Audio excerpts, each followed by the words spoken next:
Welcome back to another episode of the Marriage Experiment Podcast, episode 5, Love After Lockup. I'm your host, Raheem Cousin, and co-host of the Marriage Experiment. This is my lovely wife and What's co-host. up, y'all? It's your girl, Jess, in the building. The name of this episode is called Love After Lockup. Lock I'm up. locked up. So now, not an actual incarceration, like in prison or jail, but just in a relationship where you feel like you are locked up, where you're shut out from society or your family or friends, and you're just not being yourself, and you're not free. You don't feel like you have any freedom in this relationship. And you got to break yourself out. Definitely gotta break yourself out. Like, what's your boy that broke out? He dug a hole. A Prison Break? No, what's his name though? Shawshank Redemption? No, somebody's name. Never mind. I can't think of his name. Chavez. Oh, Was it? The dude from the cartel. I don't know. Somebody I don't know. But yeah. So you ain't never know his name. But yeah, so we're gonna dive into coming out of a toxic relationship and moving into a healthy relationship and what that can come with and what that might look like. So, you ever been locked up? Man, shit, I've been in prison my whole life. Not your whole life. No, but when you talk about being locked up, obviously we're not talking about physically, but Right. just in toxic relationships, because that could be a reason to be locked up. What did yours look like? Mine What was a- so toxic about it? It was me.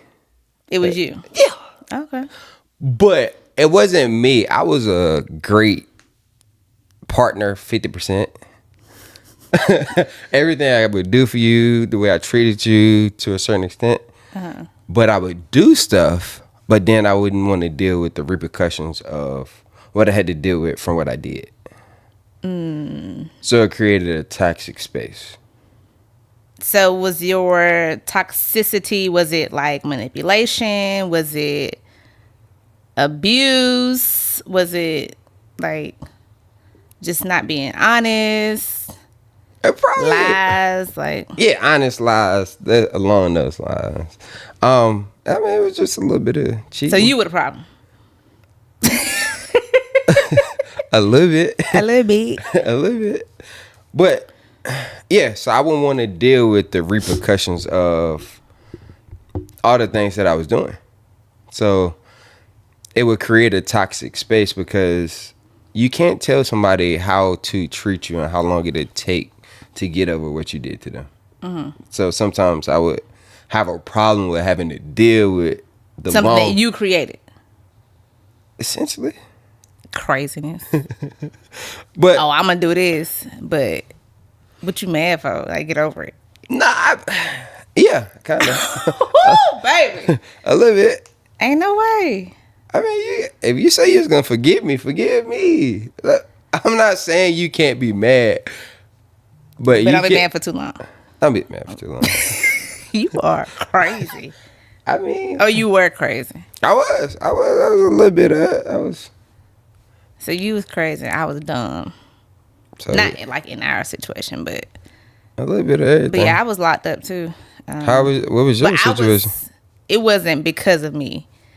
It was what I was dealing with that I felt locked up.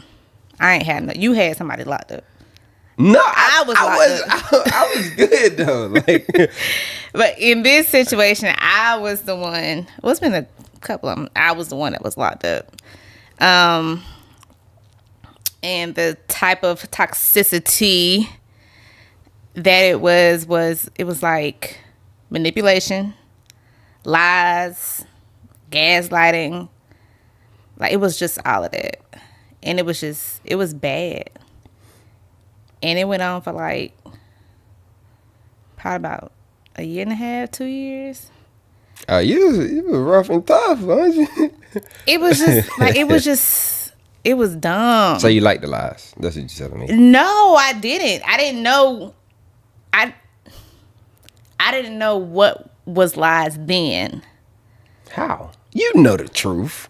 No. The people know that. Y'all get on my He was a nerves. good liar like you.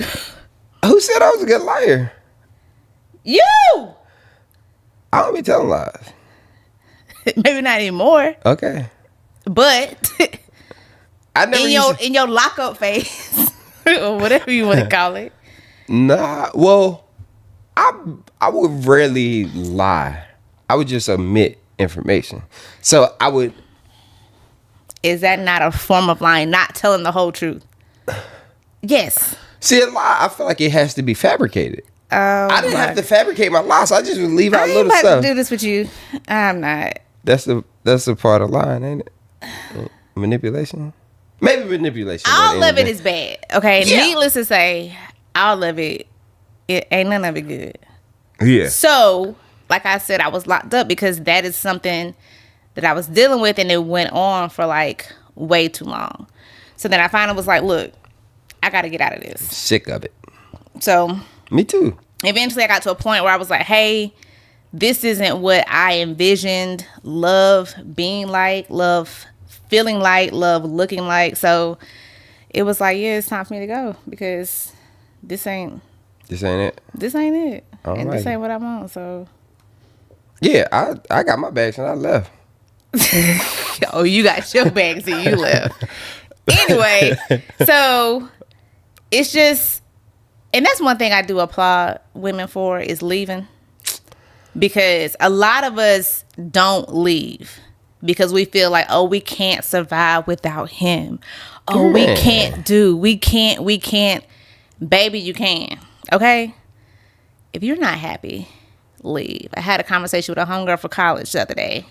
Not the other day, but a few weeks ago. And she was just, well, how did you move on from XYZ? And how did you... So we had a good long talk. And I was like, girl, if you're not happy, leave. If it's not serving you, if it's not what you envision, if it's not what you want, you do not have to settle. So I don't care if you already have a ring. None of that matters. Okay? I mean, but some people be stuck in that. And you don't have to care be. about what other people see me as. And that's another thing I told her when we talked. And that's another thing I don't care what you think. Because at the end of the day, you're not the one that's going to be sitting in what I'm sitting in. A pile of shit. You're not, pretty much. You're not going to be the one dealing with what I'm dealing with. That's why people get married just because they're like, oh, well, I have to because everybody already knows we're engaged. We've already sent out the save the dates and the invitations. We can't call it off. Forget you it. can. I call it off on the day of. Don't play with me. You can, but you didn't because you was... Ooh, I wish I had sent it out. But no, for real, don't settle. You do not have to worry about what somebody else is going to say. Do what feels right for you. Because at the end of the day, nobody else is going to be there to deal with what you're dealing with. Just like a wedding. Oh, we have to get married. No, you don't, because if you're already not happy going into the marriage, You ain't gonna get happier. it's not. It gonna get worse. It got 9 worse. times out of 10, it's not going to last. I can And speak if from you do experience. last, you will not be happy. And yeah, don't waste your time. Don't waste your family and friends' time. Don't waste your money, even though you're gonna lose some money. But you can Listen, lose if a you lot already more. in the planning process, you like, hey, I might lose these coins. You can use them for something else. I to promise get engaged. You can use them That's crazy. somehow, some way. If you need some tips, call me. But no, for real, don't settle. If it's not what you envision, if it doesn't feel right within you, then don't do it. You don't have to. So that's another thing I applaud some women for, is getting out of there and not worrying about what other people have to say, what other people think, because they're not the ones going through it. They might, oh girl, you'll be fine. But they're not the ones dealing with it. They're It's not not with their you mental shooting in the health. gym. It's not their mental health that's on the line. And they're not the ones physically dealing with whatever it is that you're going through. So And they're not there crying. they might cry with you, but when you done crying, they're going about their life. Yeah. And you still sitting there feeling some kind of way about your situation that you're still in. Meanwhile, your homegirl's married, happy, just living. All right. But But how it's is like, I'm sorry, go ahead. how is like recognizing toxicity Toxicity. goddamn tongue twister and its impact on obviously get with me because how did that work? How like recognizing that T word that I just told and its impact on like your relationships going So forward. when you're in those situations, you begin to act differently. In a sense, you begin to lose yourself. You talking about before? No, Or when you're in that situation. Once you start noticing the red flags, oh, this isn't right. Oh, I don't like this. Oh, this is an issue. This is a problem. And it's like by then you've already probably altered yourself to fit into the situation. Maybe you're not as open because every time you try to communicate, it turns into an argument. absolutely. Or maybe you're on eggshells and you don't bring up certain stuff that's bothering you because you don't want it to turn into an argument.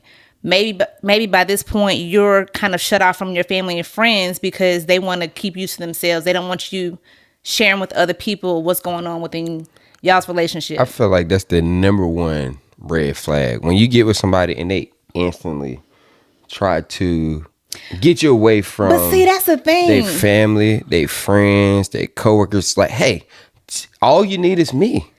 But that's the thing. They don't start out that way.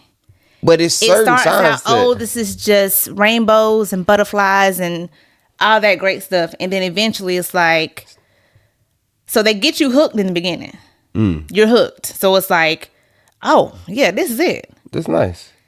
But that's typically how it always goes. They're this wonderful person in the beginning because they know, especially if you told them about your past, where you come from, what you dealt with.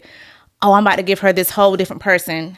And to make her think that I'm just this wonderful man or I'm just this wonderful woman. It could be both ways. Yeah. And then slowly but surely, once they have you reeled in and hooked, their true colors are going to come out and who they really are. So, But you had to see some of that before. It's no way that they just. But it's crazy because forgot. I can tell you from experience, They had a mask on. people are good actors. I know what you can People act for that are long. really good actors. You can't And act then for if you like don't a year. You can't act for like within 6 No, months. you can't. You can't act for a year, but by then it's like, well, It was like then you this at think you're first. Mrs. Fix It. Oh, I can change him. Oh, I can. Oh, this is just something that he's just dealing with now. Oh, it'll be fine. It'll go back to how it used to be.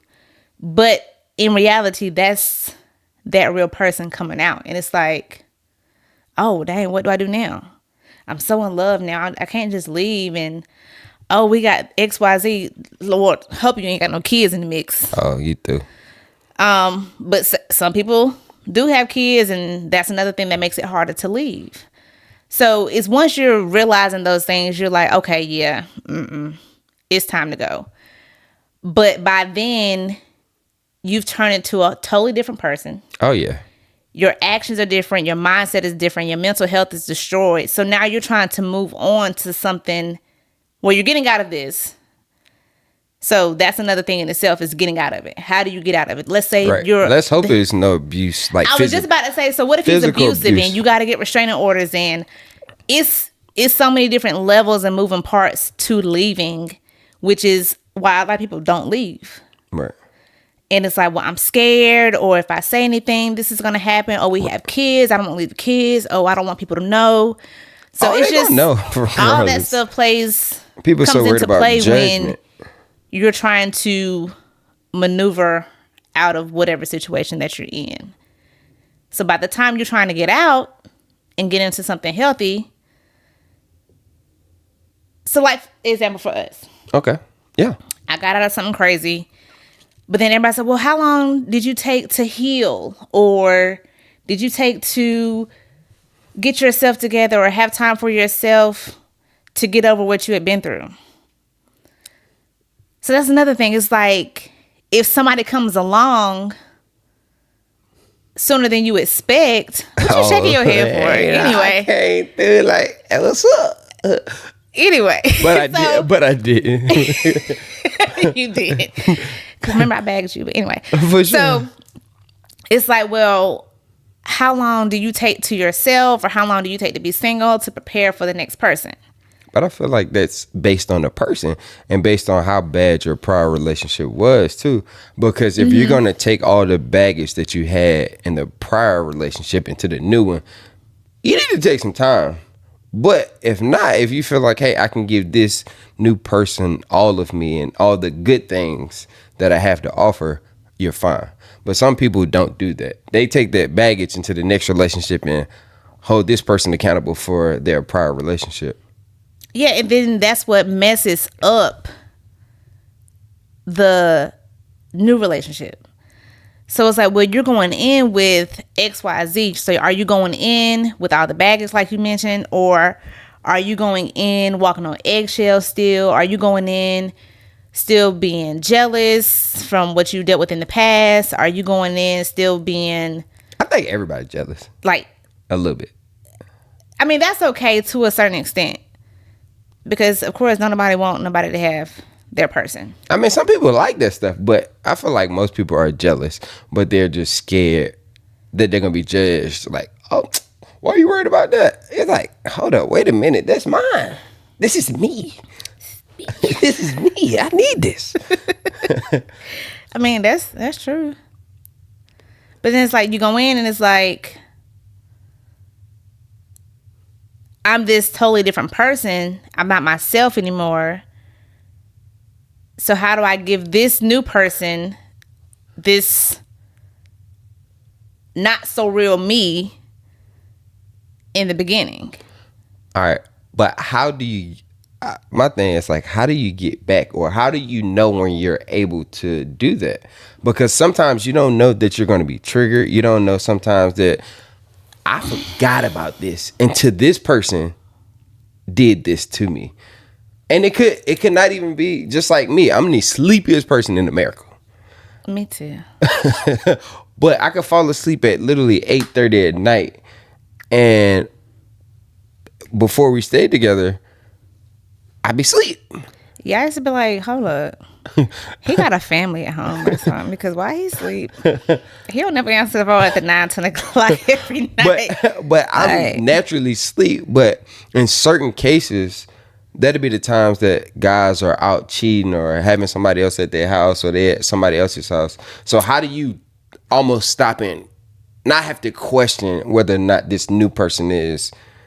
I just think that comes with learning the person and pretty much communication and reassurance. Because if you know what I'm coming from and what I'm dealing with, and that's something I did, was like over reassuring, because, oh, he was just so broken, when it all turned into lies, when he was the one doing the breaking. Oh, he is in there. So Breaking glass. I guess like over reassuring, if that's your type of thing. Or some people like, well, nah, I ain't dealing with this, I'm just gonna dip. So I think it boils down to communication and just understanding where the person's coming from, what they're saying, what they're doing, and hopefully it just makes sense. In the world that we live in today, a lot of people are so quick to move on. I remember before, I was talking to this girl for a while. We had been talking for like 3 months. Excuse me. It's like, hey, what are we doing? I was like, hey, we kind of just met, but we getting to know each other. No exaggeration. The next day she blocked me. Like, blocked me. I'm like, what happened? So, I mean, obviously, I got back in touch with her. And she was like, well, it's not moving at the pace I wanted it to be. I was like, how do you move around like that?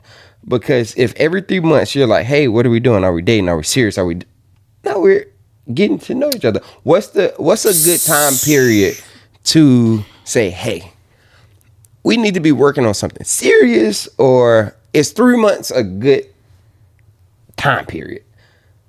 So again, that depends on the person. Maybe they're getting out of something so crazy they're not ready to jump into something that quickly. She was ready to jump. But then again, it's like, well, some people look at, hey, my clock is ticking. I want to have kids. I'm this age. But it's like, you got to make sure you and the other person are on the same page. And if they're not ready to jump in head first like you are, then you might need You was ready? Yeah, and you was ready. Oh. Anyway. I pretended. You were. You was what? Pretending. Get on my nerves. So it just depends on mentally where they are, what the other person wants, what they want, and then you just go from there. But sometimes trying to move super fast can be a red flag. But then you also have the people that What's the show you be don't watching? know how to be alone. I can't. I got a couple So friends it's like that. Every time you turn around, back to back to back to back to back, they got somebody, and it's like, no. But there's some people's mentality as far as to get over somebody else, they want to get under the next Like person. you thought I was trying to do on you. You thought you was a rebound. Shit, I was there. I essentially was. You were not, because I would have just been playing with you just to be like, okay, yeah, I'm cool. I'm off of that now. Let me go find whatever. Oh, but when you got to be, you like, I can't get no better. That was it. I did not. At the end of the story, this is it. It's over with. I don't need nothing else. I don't need nobody else. Okay, I mean eventually, but like I told you initially, I was not trying to bag you. I just want to tell you had a nice haircut. It's nowhere. That was it. It's nowhere. But yeah, you got those people that they just cannot be by themselves. I guess they might just always need validation from somebody else. They don't like the sense of not having someone to possibly come home to, somebody to talk to every day. They just have to have somebody all the time. And I mean, if that's your thing, that's your thing. I can understand it though. Sometimes alone time is good. You need that time to sit and reflect on, hey, what am I doing moving forward? What did I do, or how am I coming out of this? What do I do to need to prepare for future relationships? So am I in the proper mind state, or do I have the good mindset to move forward? Is therapy always a part of this though? Because so many people is like, hey, you need therapy, you need to do this, you need to do that. I personally, I know this can be controversial, but I don't believe that therapy for yourself is effective. Because at the end of the day, if you're being honest with yourself, having a conversation with yourself about what really happened, it's nothing that anybody else can tell you to convince you that it was different. So it's not the fact that people might not be honest with themselves. It might just be things that they're not thinking about. So when you go, and then some people just might not know how to construct a conversation with themselves to pull out what their weaknesses and strengths are. Yeah. So having somebody that's skilled in that area of pulling those things out of people might be what somebody needs.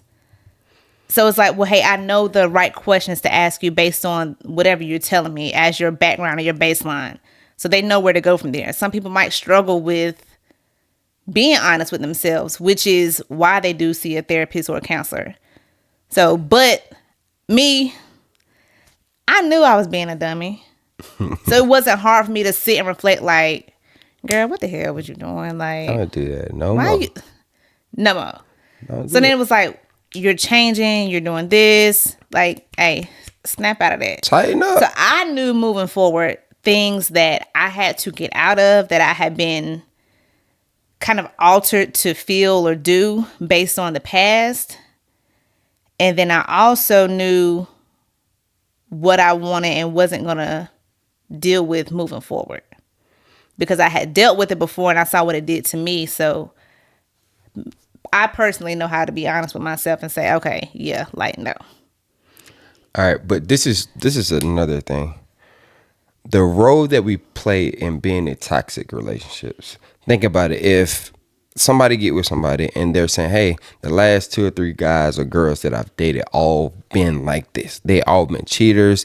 They all been manipulative. And you play a role in this because somehow you're looking for the same exact person or the same exact character traits. Like some back in the day, chicks like thugs or drug dealers, and they wonder why this happened. They came from a broken home or they came from this, but you're looking for the exact same personality traits and you're blaming them when you seeked out this type of person. You seeked out the guy with money. You knew he had girls because he got money. So he got 3 girlfriends. You just want to maybe the favorite, but just one. So a lot of those people tend to be the people that just need somebody or just want to be with somebody and they don't really care. But in a sense, they do care because when stuff happens, they're hurt. But it's like you knew what was going to come with this. You knew what was going to come with your partner being a drug dealer, or sometimes with your partner being in the entertainment business or being an athlete. Like, y'all know. I got hoes. It's not everybody. Who? Other than Russell. I don't know what none of them do. I don't know. Bet. But we do see that entertainers entertain everybody. They definitely live up to their names or their careers. So it's just, like I said, it's not everybody. Sometimes you find some that are, the good ones. But then it's also once you, he got money, so I'm just going to stay. And he know I'm going to stay. That he's going to do what he wants to do. So you're just letting the toxicity build, and it's not going to end until you leave because he's cool. Yeah, sure. Oh, I got bread. She need this money. She's not going to go anywhere. I'm buying her bags and shoes, and I'm feeding her kids. I done got her a new spot. You're not going anywhere. Wow. So I can cheat. A little bit. You're going to be mad, but you're not going to go anywhere. You get over it. So you're building that environment. You're letting that environment continue to build. And he's going to keep doing what he wants to do because he sees he can do it. All right. So, like when you met me or before you met me, what kind of, not even boundaries, what points did you put in place? Like, hey, my next partner needs to have this, this, and that. He got to have a beard. He got to have a gold chain. He got to rock white tees. Okay. Personality traits, please. So when I moved on from my previous relationship, I said, okay, for one, it will not be long distance, which was the first. I felt like across town was too far, baby. I just need to be close to you. I wish I was across the street. You better stop. I almost did move across the street. Yeah, that's been a problem. So one thing I said I did not want to do again was long distance. And I said, you know what? No, I'd rather have somebody that I didn't have to wait until the weekend to see, or. Oh, you was the weekend girlfriend? The weekend? No. Who is that, SZA? The Weeknd? That is SZA. But, I mean, eventually, it wasn't long distance, but initially it started out as long distance. And I was like, I don't want to do that because now my trust from the past is now like, hell no. Yeah. Like, only on the weekends at first? I'm like, nah. So that's something I knew I didn't want to deal with moving forward. And then the carnival of red flags that I ignored, never again. Like, I was at Six Flags, baby, up and down on the roller coasters, and you ignored them. I just had my hands in the air. Woo! I Going said, up okay, and down. next time, let me off the ride. Click. Everybody hands up. Woo! Get out, throw up. Get back on again. And it was just like, yeah, no. So I was like, when I see red flags again, cut them off. Okay. All right, well, what were some of the boundaries that you knew you need to set when we first got together, and things that you know you needed to put in place so that you wouldn't go back down the road of destruction? So I had to bring myself out of the person that I had become first. So I had become somebody that wasn't comfortable communicating because every time I thought I was communicating, it was turning into an argument. Or I was always wrong, or it just turned into something very terrible. So I had to get to a point to realize that, hey, you should be comfortable communicating, especially if it's nothing problematic, just like regular day-to-day things. So becoming comfortable communicating was one thing I had to make sure I was doing moving forward, regardless of what it ended up in, because that's one thing that I knew I wasn't going to deal with again. Not being able to say, hey, this is how I feel, this is what I think, this is what I'm not comfortable with. I was not going to do that again. Realizing the red flags, the lies, the gaslighting, the manipulation. Hey, so now I was a little on board with these are the tactics that were happening. So I was like, I thought you just gamed out. You seen all that. So I was picking up on stuff. I was like, oh, so that's when I was picking up some pieces. So I was like, yeah, those are things that I know I don't want to deal with. So just noticing things early on and acting on them and addressing them and voicing how I felt about them was something I knew had to be in place. Like I said, regardless of how it makes anybody else feel, at the end of the day, I was going to do what I needed to do for me. Because I knew I didn't want to end up feeling like I felt previously.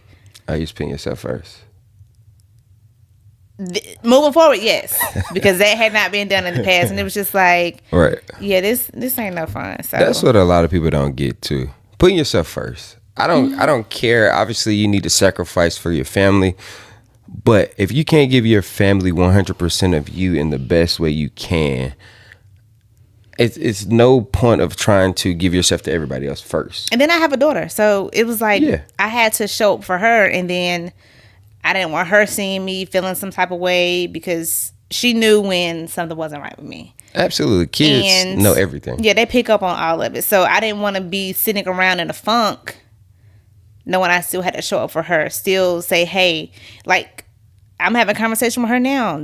Don't let nobody play in your face. Right. If you see it ain't right, I said, and she had asked me something the other day about spinning a block. I said, no, we don't do that. Never go in reverse. I said, because like I mentioned earlier, what you allow them to do, they will continue to do. So these little boys, these little high school boys, they know what they're doing. Yeah, for sure. And if you start now allowing that and feeling like that's what validates you, you're going to go through life thinking, oh, he can do whatever. I don't want her to feel like she has to have a man or she has to put up with what these little dusty ass little boys are doing. Why they gotta be dusty? Dusty. They all dusty. They all dusty. I was clean. Okay, anyway. Dusty, like I said. So I need her to know now you don't have to do what I was doing at 35, 36. Good gracious. So it took you a long time to figure it out. Thinking I could change people and thinking, oh, this... So I need her to know what love really looks like, what that feels like, what it sounds like, because people have different ideas of that, and it's based on what they've seen in their past too, because some people come from, not to say a single parent home is different, but it's slightly different. Yeah, your experiences definitely shape your mindset of what love is and what it looks like. So I need her to know it's not spinning the block, because if somebody really held you at a high regard and loves you the first time around, you wouldn't have to spin the block, or he's not going to continue doing XYZ to you if he really loves you or cares about you. So just moving forward, that's just what I had to keep in mind. This is who I am. This is what I feel like love needs to look like. Say what? Sound like a Macy Gray song or something. Whatever. This is what I know I want my love life to look like. This is what I want it to feel like. So I knew what I wanted, and I was going to stand on what I knew I wanted, regardless of what anybody else thought, what anybody else felt. So I just kept that in my mind and didn't go back or let down on anything I said I was going to move on with. Okay. This concludes another episode. Episode 5, Love After Lockup, and you can be the one with the keys. If you need the keys, call me. I got you. Call me. I'll pull up.